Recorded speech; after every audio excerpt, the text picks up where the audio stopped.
Now, no one's expecting a lot of legislation to come out of a divided House and Senate.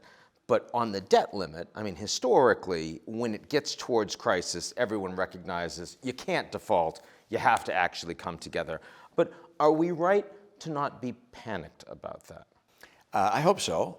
And I'm not panicked, but I'm clear-eyed enough to know that we're in uncharted water, in part because there are some individuals who are saying they will not vote to increase the debt limit no matter what.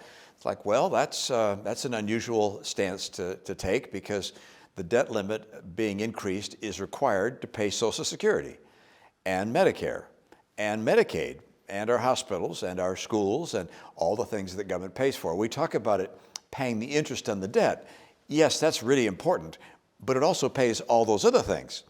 And therefore, not raising the debt limit would mean that the entire, if you will, economy of our country would be dramatically impacted almost immediately, and would have extraordinary negative consequence for the American people. So will we act? Yeah, probably, because we'll recognize that if we don't, we're going to get blamed. And the question will always be, who's going to be blamed, Republicans or Democrats? That will tell you who will cave. But I hope, instead of going through these kinds of games of chicken, that we're able to have the White House and the House leadership work together and say, hey, let's take this opportunity to rein in our spending problem. I mean, don't the Republicans and Democrats understand that the reason that we continue to have these larger and larger deficits that are unfunded is because of decisions that they were both very happily complicit with? Yeah, but 2/3 of spending is automatic. That's part of our challenge. 1/3 we vote on, 2/3 we don't vote on. So the sense is, all right, we've got to come together in such a way that we don't keep on adding to the debt. We're at $31 trillion in debt now. We have more debt than the size of our total economy, and so we probably need to take some action to see if we can't slow down the growth in debt. Hopefully the White House gets that and says, all right, we understand the American people voted for a Republican House. The Republican House wants to get in place a process that reins in the excessive spending and slows down the growth in debt.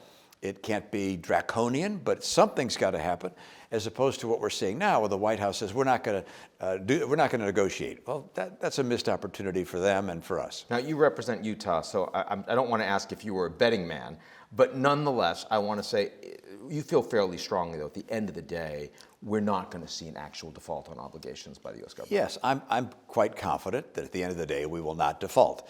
The question is, how close will we come? What political cost will there be? Will McCarthy last? Yeah, I think McCarthy will last, but I think we get there at the end of the day. But I don't know how frightening it'll get. I mean, it's like a game of chicken. And what's the old story, which is the only logical strategy in a game of chicken is to take your steering wheel out and wave it outside the window, right? Yeah. And either that or just drive off the road.